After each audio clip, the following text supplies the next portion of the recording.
하나님 말씀 요한복음 3장 11절부터 16절 말씀 우리 같이 보겠습니다. 요한복음 3장 11절부터 16절 우리 한 절씩 교독하겠습니다. 진실로 진실로 내게 이르노니 우리는 아는 것을 말하고 본 것을 증언하노라. 그러나 너희가 우리의 증언을 받지 아니하는도다. 내가 땅의 일을 말하여도 너희가 믿지 아니하거든. 하물며 하늘의 일을 말하면 어떻게 믿겠느냐. 하늘에서 내려온 자 곧 인자 외에는 하늘에 올라간 자가 없느니라. 모세가 광야에서 뱀을 든 것 같이 인자도 들려야 하리니. 우리 두 절 같이 읽겠습니다. 이는 그를 믿는 자마다 영생을 얻게 하려 하심이니라. 하나님이 세상을 이처럼 사랑하사 독생자를 주셨으니 이는 그를 믿는 자마다 멸망하지 않고 영생을 얻게 하려 하심이라. 아멘. 우리 옆에 분과 먼저 인사하겠습니다. 모든 염려 주께 맡깁시다. 네. 한 번 더 인사할게요. 주님이 모든 것을 주관하십니다. 아멘. 오늘 이런 인사를 우리가 먼저 하면서 말씀을 우리가 듣기 원하는데 이유가 뭐냐면 제가 공부를 잘하지는 못했지만 나름 여러 분야를 공부를 했습니다. 뭐 자랑하는 거 아니니까 그냥 예배를 위해서 참고하시고 들으시면 되겠는데 제가 대학에서 학부 때는 경영정치하고 그리고 상담심리학을 복수 전공을 했습니다. 그리고 나서 이제 신대원 가서 이제 신학 공부를 할 때는 신학 공부를 이제 목회학을 다 마치고 나서 석사 과정에서 이제 미국 가서 이제 조직 신학 공부를 하고 조직 신학을 하기 위해서 갔는데 나중에 좀 전공을 이제 바꿔서 역사 신학으로 이제 졸업을 했습니다. 뭐 공부 많이 하신 분들에 비하면 뭐 제가 공부한 거야 뭐 아무것도 아니죠. 그러나 나름 그 시간들이 저에겐 유익했고 또 헛되지 않게 공부를 했다고 저는 생각을 합니다. 특별히 조직신학 그 전공을 위해서 준비할 때는 그 시기에 나름 이 철학 관련된 책들도 많이 읽어야 했습니다. 왜냐하면 제가 공부하는 분야가 그쪽이기 때문에 관련된 책들도 많이 읽어야 했고요. 준비를 하기 위해서. 자, 그런데 제가 아는 만큼 이것이 유익함도 있지만 또 한편으로는 아는 만큼 큰 책임과 또 부담감이 오게 된다는 것을 그때 처음으로 알게 됐습니다. 요즘 우리나라뿐만 아니라 전 세계에 일어나는 일들을 볼 때 참 혼란스럽습니다. 정말 혼란스럽고요. 그런데 제가 어렸을 때는 그러한 여러 가지 일들이 있어도 그리 크게 제게 와닿지 않는 그냥 제 삶을 살았던 것 같습니다.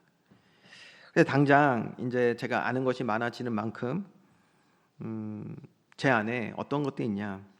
사실 제가 경영경제학을 이제 전공했다 하지 않았습니까? 그렇기 때문에 지금 당장 이제 우리나라 이제 시장 경제라든지 거시적 관점에서 이제 경제를 바라보는 제 어떤 시각들이 있거든요. 그거 보면 지금 경제 기조가 만약 이렇게 가면 굉장히 이제 어려워질 텐데 앞으로 정말 일자리는 어떻게 되고 소상공인들은 어떻게 될까? 막 이런 생각들이 오는 것이죠. 제가 아는 수준만큼.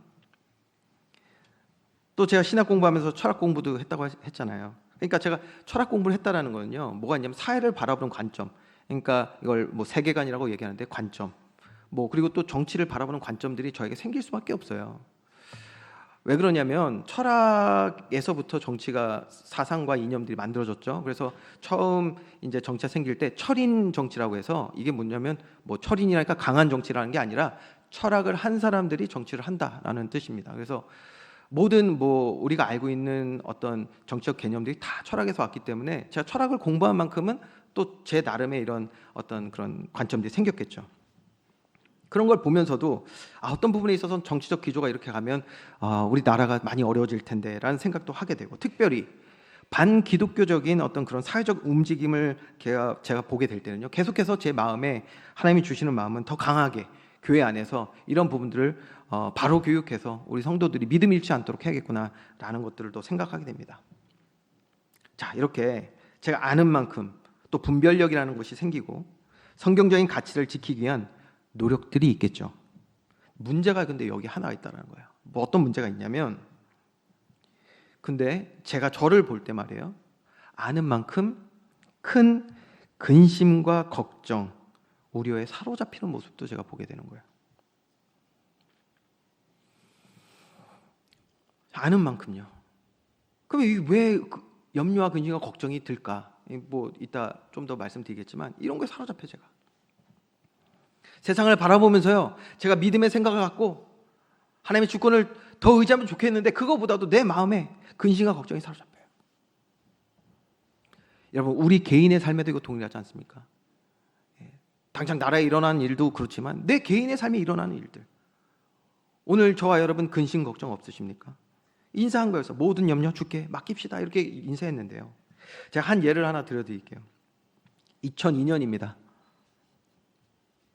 벌써 20년이 지난 일이네요. 그렇죠? 2002년. 그때 우리나라에 무슨 일이 있었죠?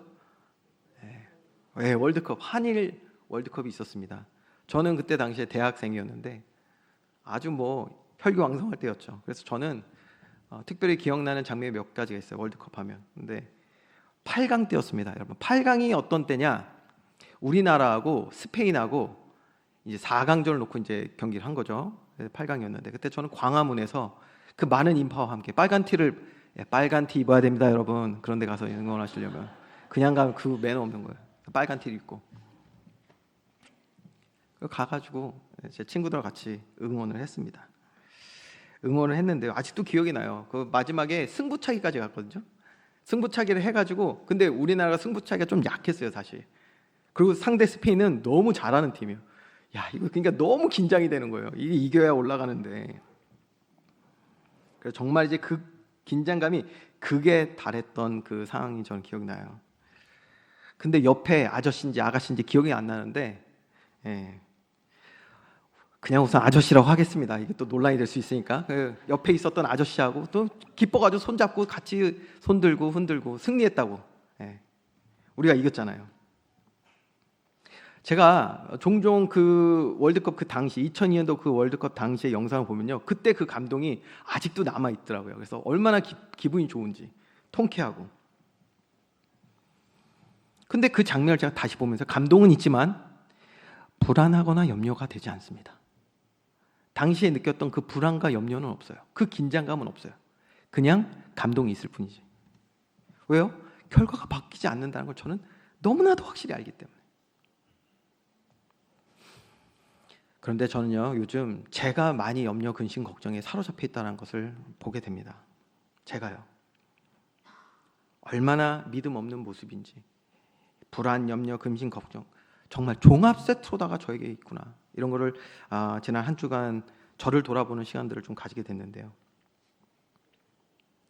제가 말씀드린 것처럼 세상 일을 보면요, 지금 제가 아는 수준에서는 이렇게 되면 안 되는데, 하나님 기뻐하시지 않는데, 저런 정말 하나님께서 죄악되다고 말씀하신 저런 일들이 세상 가운데 지금 밀려오고 있는 것을 보면서 이거 어떡하나.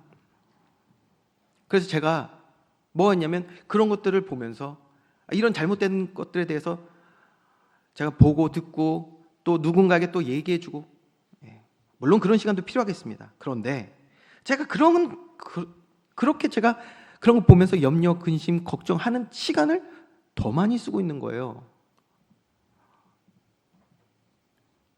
정말 거기에 시간을 제가 드리고 있더라고요. 그러니까 뭐 사서 고생한다는 말 있잖아요.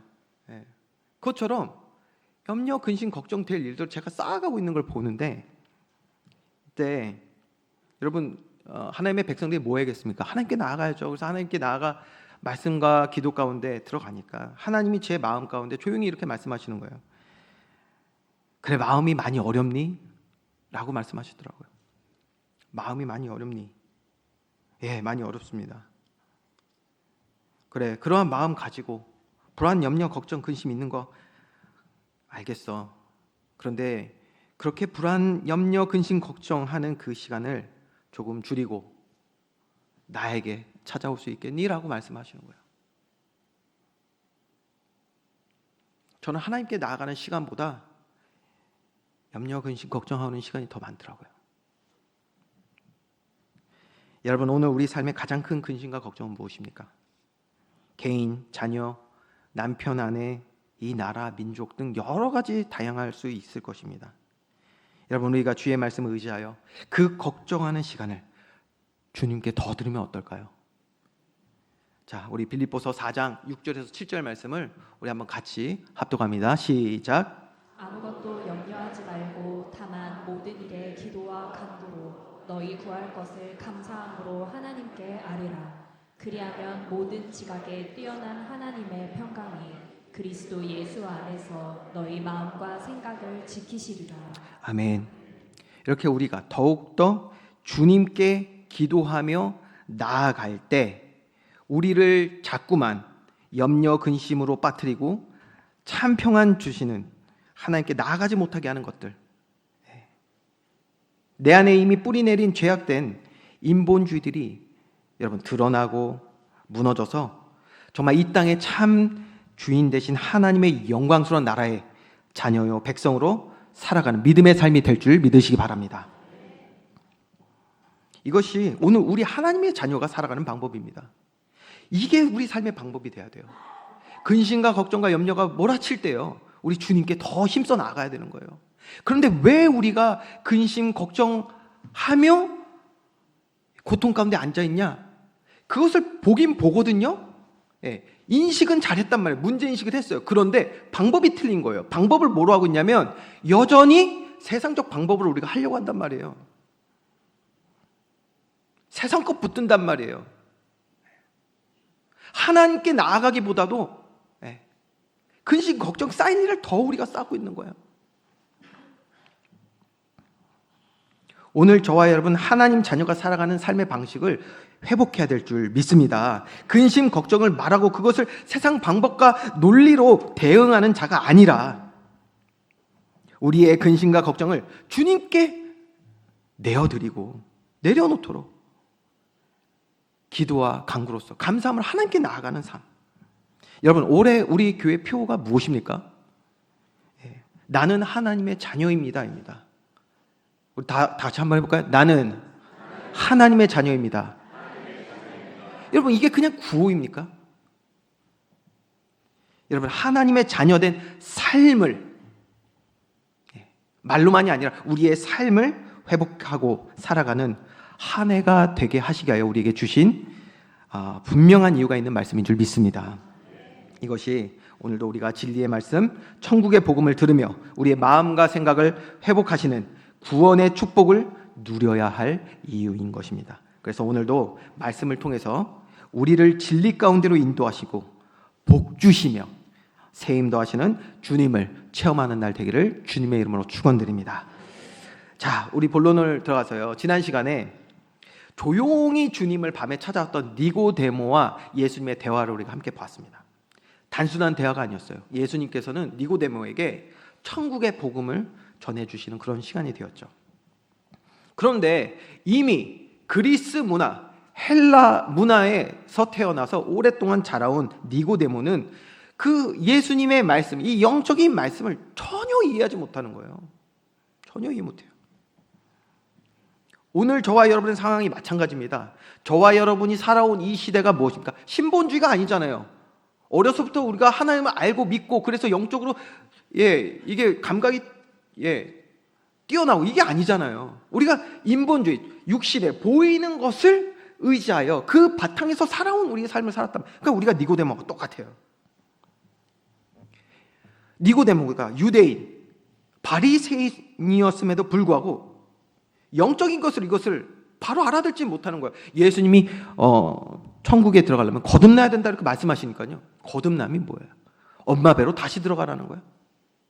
유대인이고 바리새인인데 이 의미를 전혀 몰라요. 구약에 그렇게 하나님께서 구원에 대해서 말씀하셨는데도 이게 전혀 안 들리는 거예요.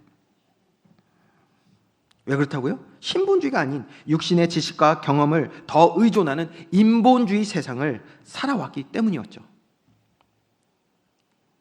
그러니 여러분 이해가 되는 거예요. 뭐가 이해가 됩니까? 예수님이 아무리 천국 복음을 전해주셔도 전혀 이해 못하고요. 주님과 전혀 맞지 않는 엉뚱한 질문을 하고 있었던 거, 우리가 그걸 보지 않았습니까?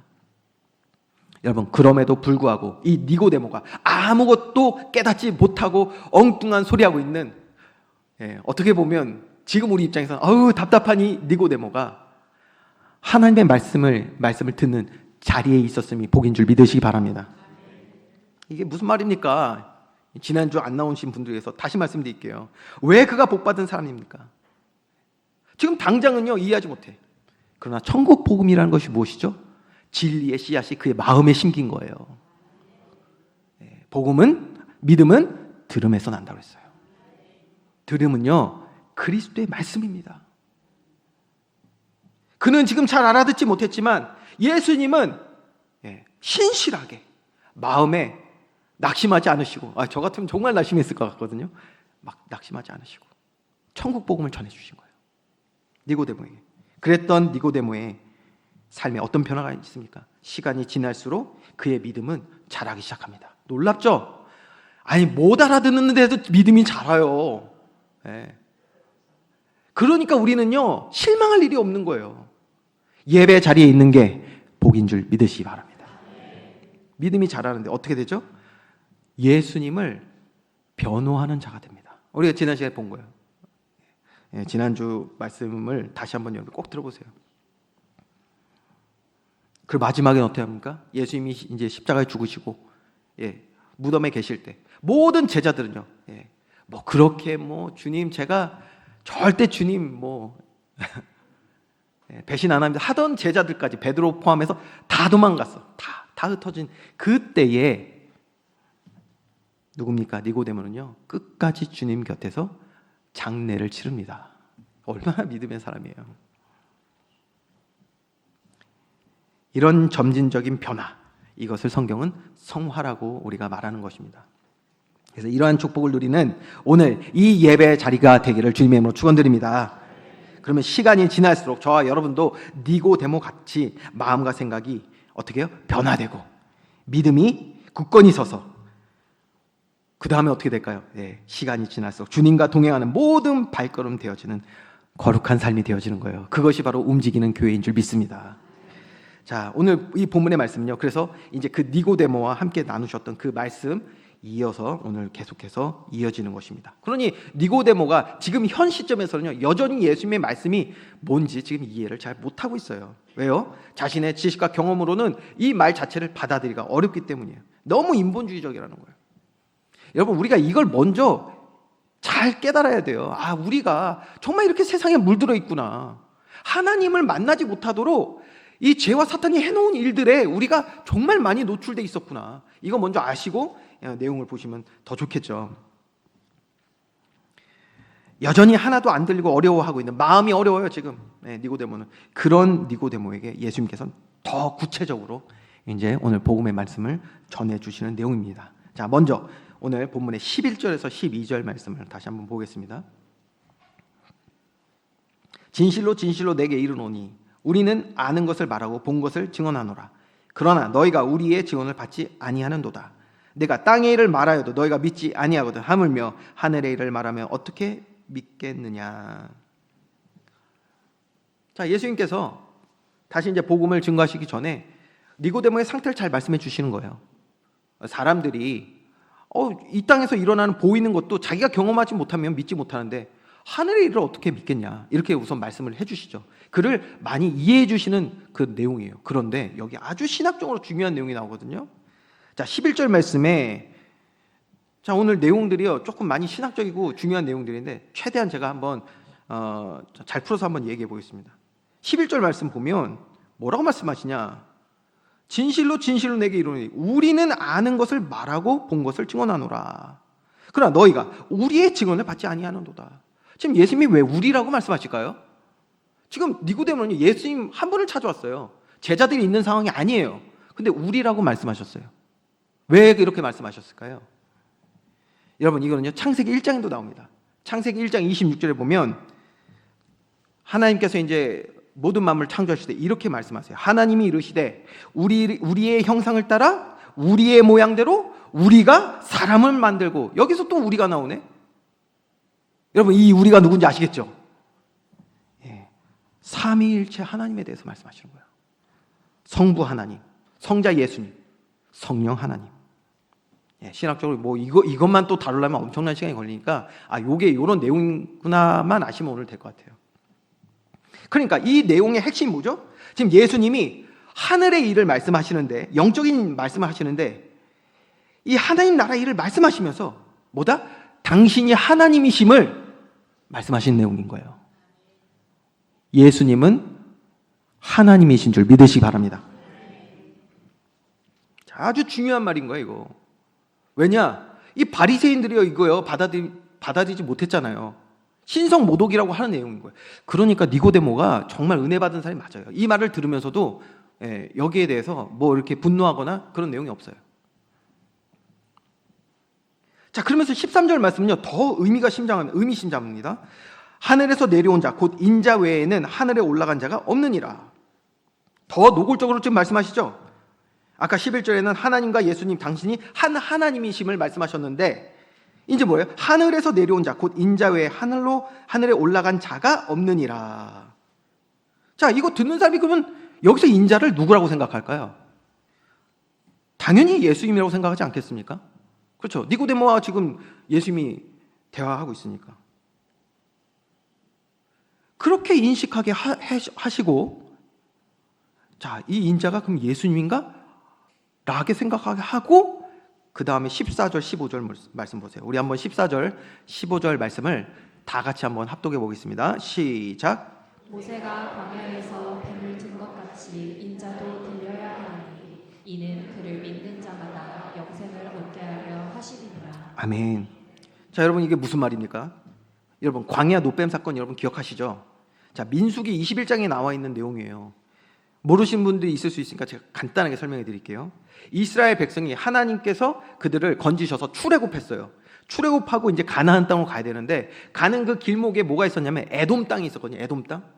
근데 에돔 땅이요, 원래는 한민족이었는데 지금 갈라져가지고 이 에돔 자손들이 이스라엘 백성을 너무 싫어한 거예요. 너무 싫어해서 그 땅을 지나가는 것을 아주 모세가 친절하게 요구했는데도 불구하고 허락하지 않았어요. 그래서 어떻게 했냐? 한참을 돌아가게 된 거예요. 그냥 이렇게 쭉 가야 되는데 한참을 산을 끼고 돌아가게 된 거예요. 자, 이런 일이 있었어요. 이때 어떤 일이 생겼냐? 그 일로 인해서 이스라엘 백성 200만의 그 이스라엘 백성들이, 출애굽한 이스라엘 백성들 말이에요, 그들이 마음이 다 상해버린 거예요. 너무 힘들어. 광야길 가는 것 자체가 너무 힘든데 가다가 이제 다시 돌아가야 돼. 여러분 우리 삶에도 이런 일 있지 않습니까? 한참 우리가 갔는데 다 무너지고 다시 새롭게 시작해야 되는 그 시점, 얼마나 낙심되고 힘들어요. 자, 그런 상황이에요. 그런데 이때 백성들이 뭐하냐? 하나님과 모세를 향하여 원망하기 시작합니다. 모세는 뭐 돌로 쳐 죽이겠다고 하질 않나? 이런 일이 생기는 거예요. 그러면서 뭐라고 말하냐? 어찌하여 우리를 애굽에서 인도에 내어 이 광야에서 죽게 하는가? 우리를 죽이려고 여기 끌고 왔냐 이거예요. 그러면서 막 원망과 불평의 말을 막 쏟습니다. 이곳에는 먹을 것도 없고 마실 물도 없으며, 마실 물 하나님께서 주셨었는데도 계속 말해요. 그리고 또 뭐라고 말하냐? 이 하찮은 음식을 싫어한다라고 말해요. 여기서 하찮은 음식이 뭘까요? 하나님이 주셨던 만나요, 만나. 만나를요, 하나님이 주신 그걸요, 하찮은 음식. 표현이 아주 고급스럽게 잘 되네. 하찮은 음식. 뭐요? 쓰레기 같은 거 이제 먹고 싫다는 거예요. 야, 이렇게 하나님의 은혜를, 여러분 그냥 주는 거 잘 드시면 됩니다. 남편들이요, 그냥 주는 걸 잘 잡수시길 바랍니다. 아니, 하나님이 이스라엘 백성을 위하여 만나를 주셨는데 그거 보고 하찮은 음식이라고, 이거 먹기 싫다는 거예요. 애굽으로 돌아가자는 거예요. 이렇게 불평했어요. 이때 하나님께서는 백성 중에 뭐 하셨죠? 불뱀을 보내셔서 불평하고 원망하던, 하나님 앞에 죄를 범하던 그들을 싹 다 그 불뱀에 물리게 하십니다. 물려 죽게 되는 상황이 온 거예요. 백성들이요, 이 사건을 통해서 여호와와 모세 앞에 원망하고 죄를 범했음을 깨닫고 드디어 뭐합니까? 살려달라고 하나님 앞에 울부짖기 시작하죠. 그때 모세에게 찾아와서 하나님께 기도해달라고 이렇게 요청하게 됩니다. 하나님은 그때 모세의 또 기도를 들으시고 어떻게 하셨죠? 예, 불뱀과 같은 모양의 놋뱀을 만들어서 장대 위에 이렇게 높이 들라고 해서 그걸 보는 자는 살게 해주겠다고 하나님 말씀하셨습니다. 자, 이게 바로 방금 읽었던 14절 말씀의 배경이에요. 이해가 되시죠? 자, 이 놋뱀을 보는데 어떻게 이스라엘 백성이 살아났냐? 참 이게 또 중요하단 말이에요. 이 놋뱀을 봤는데 살아나요. 아니 생각해 보세요. 뱀에 물렸어요, 여러분. 그럼 뭐 해야 돼? 독을 빼내야죠. 뭐 가가지고 그 입으로 쭉쭉 빨아가지고 독을 뱉고 뭐 어디 좋은 약초라든지 그런 거 발라가지고 그렇게 해야 되잖아요. 아니요. 뱀에 물려서 독뱀에 지금 불뱀에 물려서 다 죽게 생겼는데 하나님의 방법은 뭐냐? 그거와 같은 놋뱀을 만들어서 그거를 높이 들래요. 이게 말이 돼요? 그러게 말이 안 되네 라고 생각하시는 분들은 아직도 인본주의에 사로잡힌 거예요. 네. 저와 여러분 오늘 우리의 믿음이 회복되는 날 되길 주님의 이름으로 축원드립니다. 여러분 우리는 하나님의 방법을 오늘 봐야 돼요. 자꾸 우리가요 세상 방법과 이론을 가지고 성경을 보니까 안 맞는 거예요. 안 맞는 거. 왜 우리가 염려 근심 걱정합니까? 세상 방법으로 똑같이 우리가 그걸 대하고 있기 때문이에요. 하나님을 믿는 것이 아닌 하나님의 방법이 아닌 기도와 간구와 감사함으로 하나님께 나아가는 것이 아니라 하나님의 자녀의 방법은 그것인데 우리가 세상 방법 똑같이 하고 있다니까. 이만큼 우리가 인본주의에 사로잡혀 있단 말이에요. 보여지는 은혜의 길을 주님의 이름으로 축원드립니다. 자, 이 방법 역시 그런 거예요. 그러니까 놋뱀을 본다. 그게 어떻게 이게 사람을 구하냐면 아니요. 하나님의 방법으로 그들이 살게 된 줄 믿으시기 바랍니다.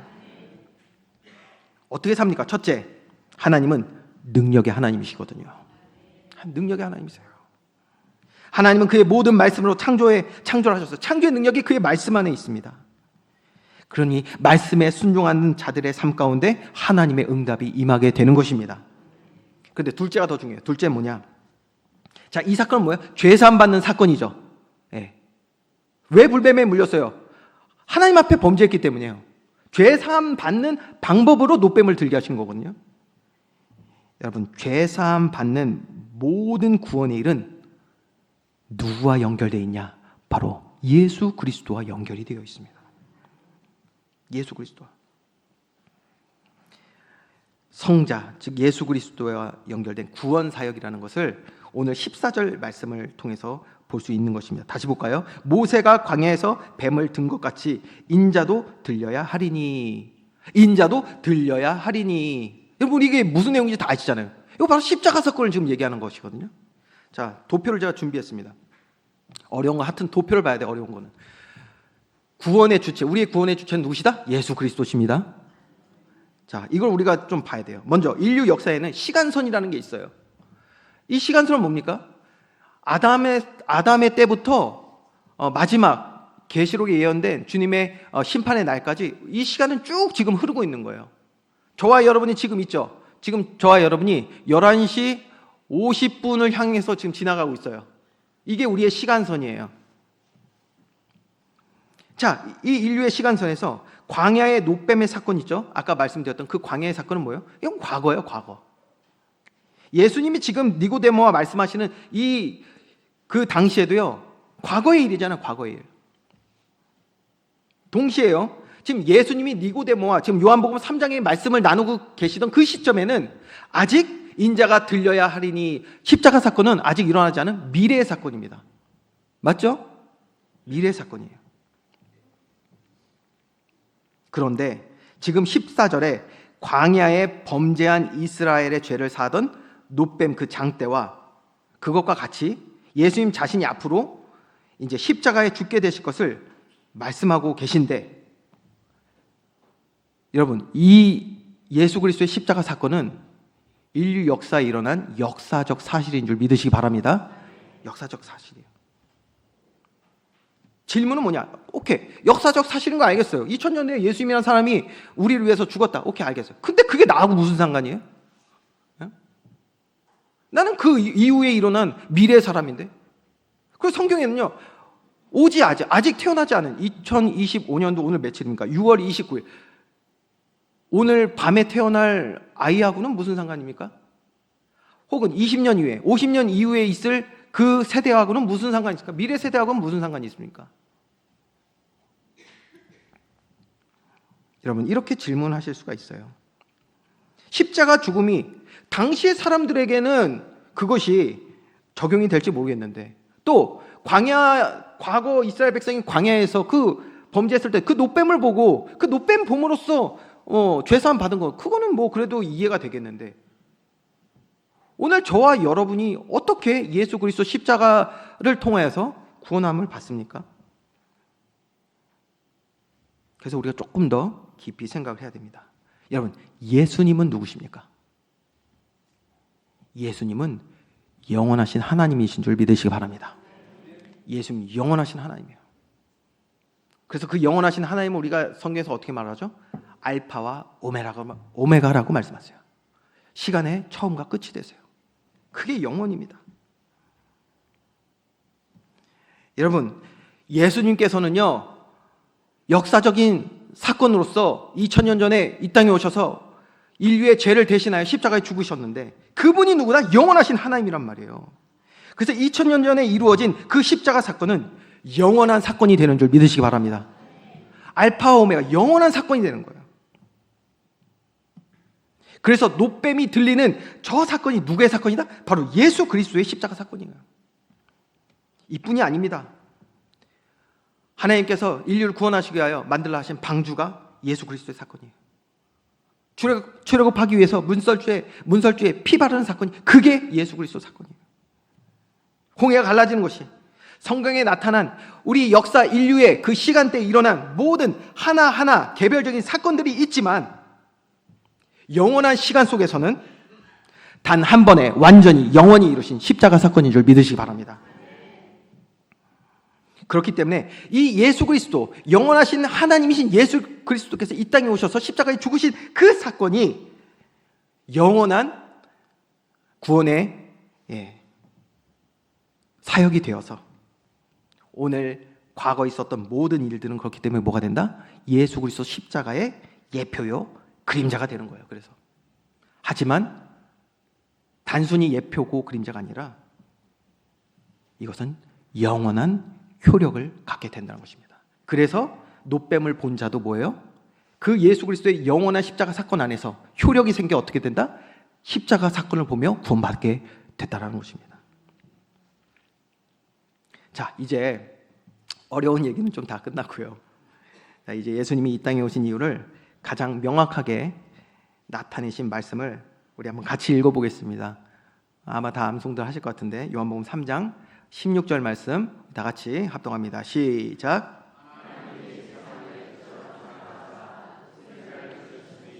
이는 그를 믿는 자마다 멸망하지 않고 영생을 얻게 하려 하심이라.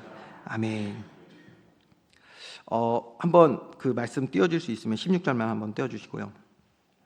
자, 먼저 여기서 우리가 주목해야 될 단어가 있어요. 세상이라는 단어입니다. 세상. 이 세상이라는 단어를 그래서 우리가 보통 보면 요한복음 3장 16절을 이렇게 딱 띄어서 요거만 본 경우가 많은데, 지금 이 대화의 맥락을 여러분 이제 아시겠죠? 니고데모와 대화 속에서 나온 말씀이고, 예수님께서 니고데모에게 천국 복음으로 자세히 설명해 주신 말씀이에요. 그가 오신 이유에 대해서 이제 말씀해 주신 아주 중요한 말씀이죠.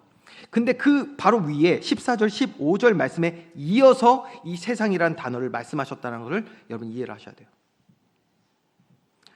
자, 방송 죄송해요. 도표 한 번만 다시 띄워주세요.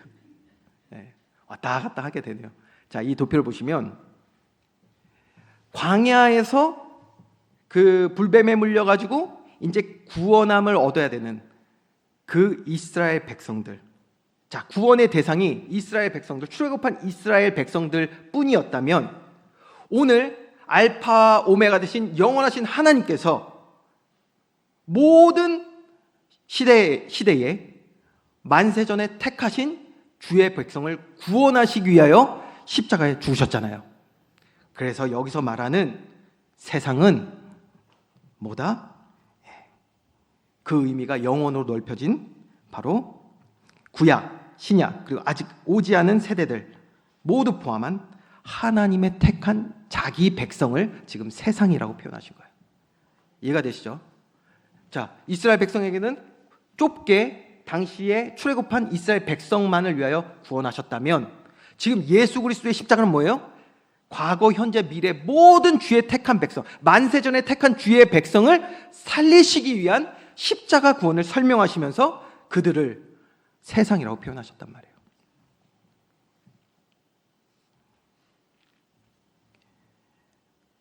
그래서 이 세상이라는 단어는 다르게 표현하면 바로 자기 백성, 자기 자녀들을 뜻하는 것입니다. 자, 예수님도 그래서 그 사역 가운데 그런 말씀 많이 하셨어요. 내 양들, 내 백성 위해서 이 땅에 오셨다, 이런 말씀을 자주 언급하셨는데, 예수님께서 말씀하신 것은 그렇기 때문에 당시의 이스라엘 백성만이 아니라 구원받을 모든 주의 백성들을 뜻하는 것이죠. 자, 그게 세상인데요. 그 다음 말이 이를 더 확실히 이제 드러내고 있습니다. 하나님이 세상을, 만세전에 택한 자기 백성을 뭐요? 이처럼 사랑하사라고 했습니다. 자, 여러분, 여기서 사랑이 무엇입니까? 수요예배 나오신 분들은 이번 주에 들었죠. 이 사랑이 뭐죠? 사랑은 아가페. 아가페라는 단어로서 가장 핵심적인 단어는 관계입니다. 관계. 창조주 하나님과 그의 백성의 관계. 그렇죠? 그 은혜의 하나님 아버지와 그의 자녀들의 관계. 그 관계 안에서 나오는 모든 마음과 생각, 행동, 이것이 표현된 것이 바로 아가페 사랑입니다. 하나님과의 생명적 관계라는 거예요. 아가페라는 게. 자, 그러니까 이 말을 다시 해볼게요. 하나님이 만세전에 택한 모든 주의 백성들을 이처럼 사랑하사 그들과 관계가 회복되기를 원하셔서 뭐예요? 그의 자녀들을 위하여 누굴 보내셨다? 독생자를 보내셨다는 거예요. 이스라엘의 죄악을 담당하기에 노뱀이 들렸던 것처럼 우리 모든 주의 백성들의 죄를 담당하시기 위해 십자가 지시고 대신 죽으시고 우리를 위해 고통 당하신, 그래서 죄값을 치르시고 하나님 만나는 길을 열어주신 분, 그분이 바로 누구다? 예수 그리스도인 줄 믿으시기 바랍니다. 와, 이것만큼 여러분 디테일하게 아주 촘촘하게 예수님이 복음을 설명해 주신 그런 내용이 거의 없어요. 너무 중요한 내용들입니다. 결론입니다. 예수님이 이 땅에 오신 이유가 그럼 무엇입니까? 요한복음 3장 16절만 우리가 잘 알면 되는 거예요. 하나님이 우리를 사랑하시기 때문에, 아가페, 하나님과의 생명적 관계를 회복하시기 위하여 주님이 이 땅에 오신 줄 믿으시기 바랍니다. 이게 예수님이 이 땅에 오신 이유예요. 그거를 니고데모에게 지금 아주 자세히 설명해 주시잖아요. 여러분, 저와 여러분의 구원은 그렇기 때문에 이미 예수님이 이 땅에 오심으로 완성된 줄 믿으시기 바랍니다. 예수님이 이 땅에 왜 오셨는데요? 저와 여러분, 하나님이 이처럼 세상을 사랑하사, 당시 2000년 전에 이스라엘 백성들 뿐만이 아니라 오늘 저와 여러분, 그리고 아직 오지 않은 세대에 하나님이 택하신, 만세전에 택하신, 영혼 가운데 택하신 주의 백성을 구원하시기 위하여 이 땅에 오셨잖아요. 왜 오셨습니까? 십자가 지시기 위하여. 그렇기 때문에 그분이 이미 이 땅에 오신 것이 뭐예요? 우리 구원의 완성이에요. 누굴 위해서 오셨는데요? 사랑하는 백성들, 저와 여러분을 위해서 오셨으니까.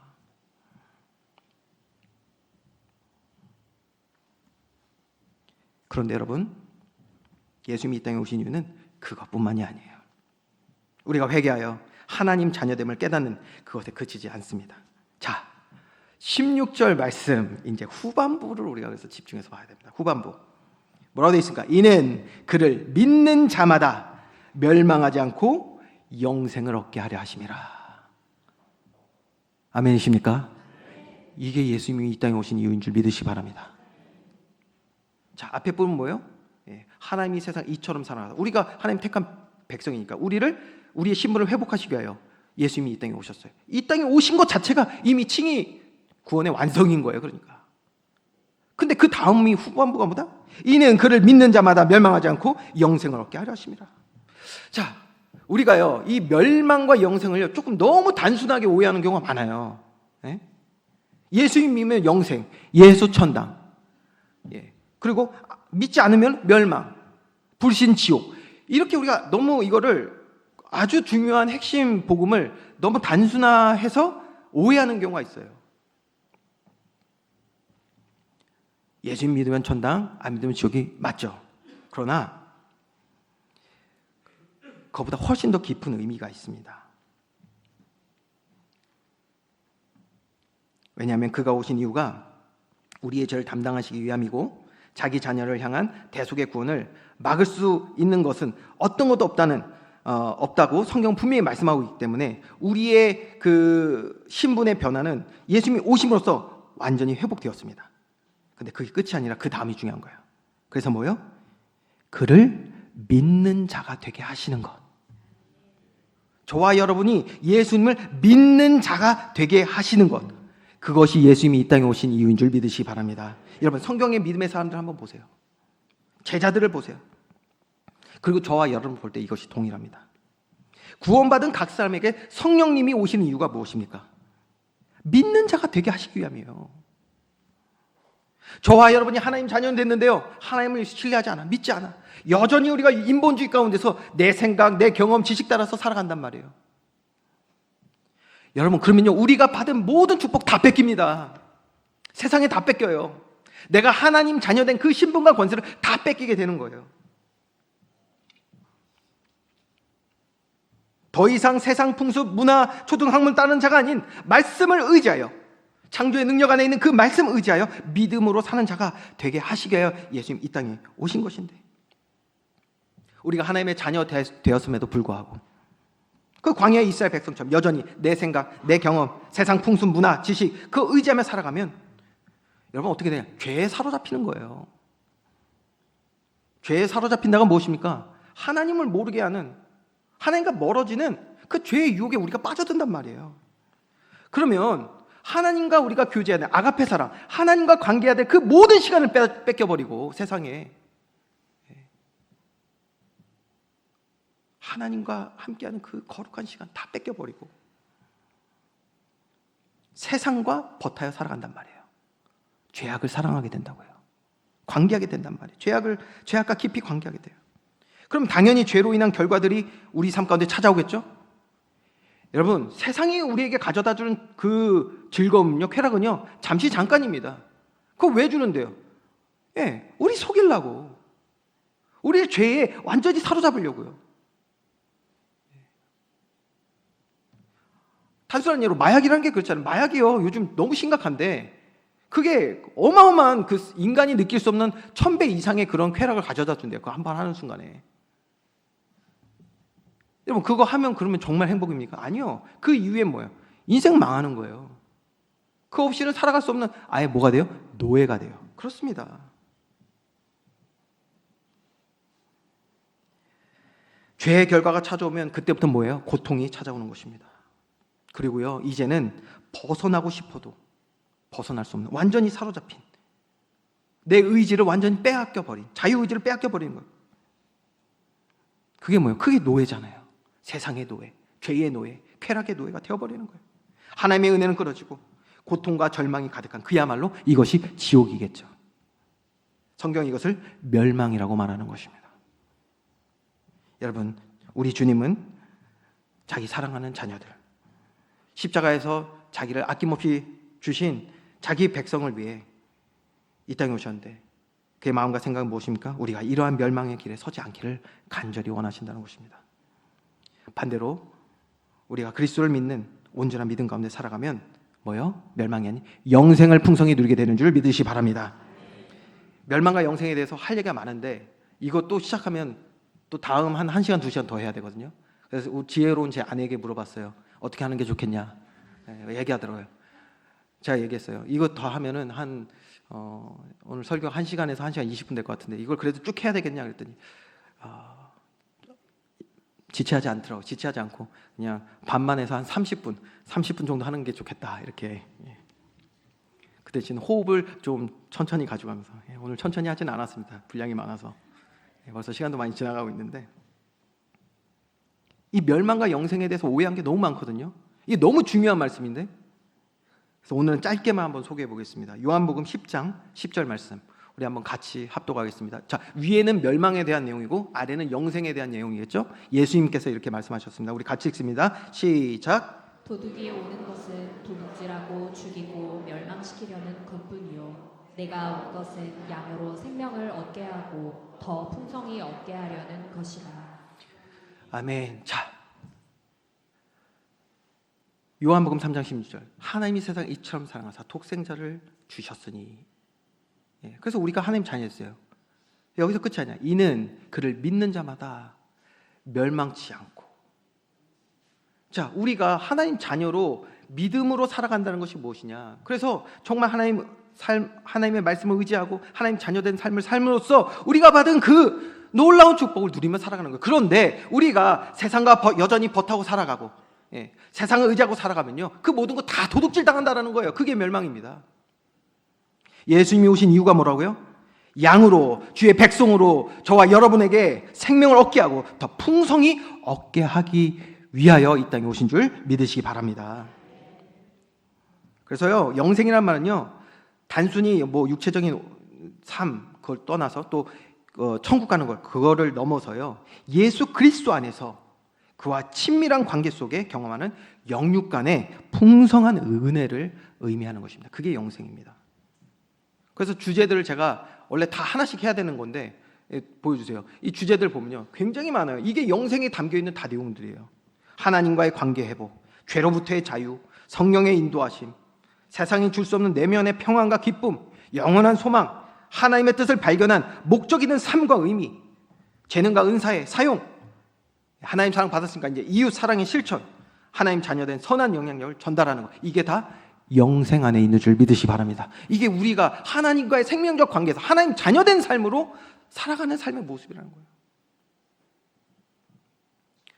다시요, 하나님이 세상을 이처럼 사랑하사 독생자를 주셨으니 이는 그를 믿는 자마다 세상을 사랑하는 자가 되지 아니하고 멸망하지 아니하고 하나님 자녀된 삶, 영생을 얻고 풍성히 누리게 하시게 하여 이 땅에 오신 줄 믿으시기 바랍니다. 이것이 바로 영생이라는 단어에 담겨있는 의미입니다. 제 말이 아니에요. 성경에 이것을 아주 함축적으로 설명하고 있는 구절이 있습니다. 갈라디아서 5장 22절부터 23절 우리 다 같이 합독합니다. 시작. 오직 성령의 열매는 사랑과 희락과 화평과 오래 참음과 자비와 양선과 충성과 온유와 절제니 이 같은 것을 금지할 법이 없느니라. 아멘. 예수님이 이렇게 온전하고 완전한 축복 우리에게 회복하게 하시기 위하여 이 땅에 오신 줄 믿습니다. 그가 오신 이유예요. 저와 여러분, 오늘 우리는 이렇게 주를 믿어 영생, 복락을 누리는 삶을 살아가고 있는지 질문해 봐야 합니다. 아니면 우리 서로의 말씀 나눈 것처럼 아직도 주님 믿지 못하여 염려, 근심, 걱정에 사로잡힌 사망의 음침한 골짜기에 오늘 우리 앉아있지는 않습니까? 하나님이 저와 여러분을 사랑하셔 예수님을 우리에게 보내주셨습니다. 그분이 길이요 진리요 생명이신 줄 믿습니다. 그래서 이 진리의 복음을 우리가 바로 깨달아 매일 기쁘게 구원을 노래하며 하나님 자녀된 삶을 믿음으로 날마다 살아가는 은혜 있기를 주님의 이름으로 축원드립니다. 우리